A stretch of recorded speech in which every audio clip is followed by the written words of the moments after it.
আসসালামু আলাইকুম সবাইকে। আশা করছি আপনারা সকলে অনেক ভালো আছেন। আপনাদের সাথে আছি আমি আলমগীর রতন। আজকে আমরা আছি নসরতপুর রেল স্টেশনে। এই রেল স্টেশনে রয়েছে অসংখ্য কৃষ্ণচূড়া গাছ, আর যে গাছগুলিতে অসংখ্য কৃষ্ণচূড়া ফুল ফুটেছে। তবে চলুন আজকের ভিডিওটি শুরু করা যাক।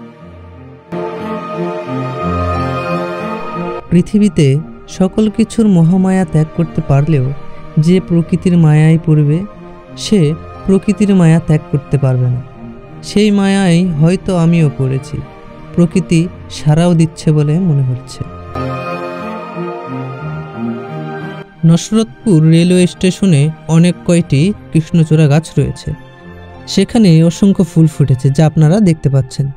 লোকেশন নসরতপুর আদমদিঘি, বগুড়া। সত্যি জিনিসগুলো দেখে অনেক ভালো লাগতেছে। প্রকৃতির সৌন্দর্য সব থেকে বড় সৌন্দর্য। এখানে কয়েকটি ভাই ফটোগ্রাফি করতে করতে তো একদম গাছের মাথায় উঠে গেছে। গাছের মাথায় অসংখ্য ফুল ফুটে রয়েছে, সেই ফুলগুলোর ফটো উঠাচ্ছিলেন এই ভাইগুলো, যা দেখে অনেক ভালো লাগলো আমার। সত্যি জায়গাটি অপরূপ সুন্দর, অনেক কৃষ্ণচূড়া ফুল রয়েছে এবং এর পাশে আমরা দেখতে পেলাম ওই পাশে হলুদ কি জানি ফুল দেখা যাচ্ছে। তো আমরা এখন ওই জায়গাটিতেও একটু ঘুরে আসবো।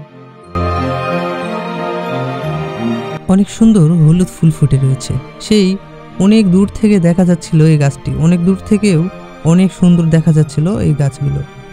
যে গাছে এত সুন্দরভাবে ফুল ফুটে রয়েছে যা দেখে মন প্রাণ ভরে যাচ্ছে। তবে যাই হোক, এই গাছটি কি গাছ এবং ফুলগুলোর নাম কি আমি জানি না।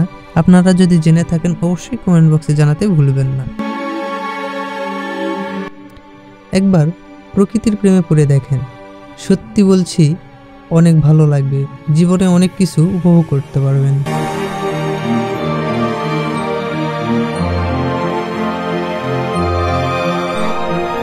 আসলে জায়গাটি এতটা সুন্দর ছিল যেখানে বসেই পড়লাম, বসে বসে চারিদিকের আবহাওয়া নিচ্ছি।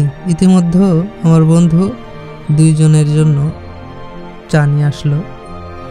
চা খেতে খেতে জায়গাটি আরও সুন্দরভাবে পরিদর্শন করতে লাগলাম।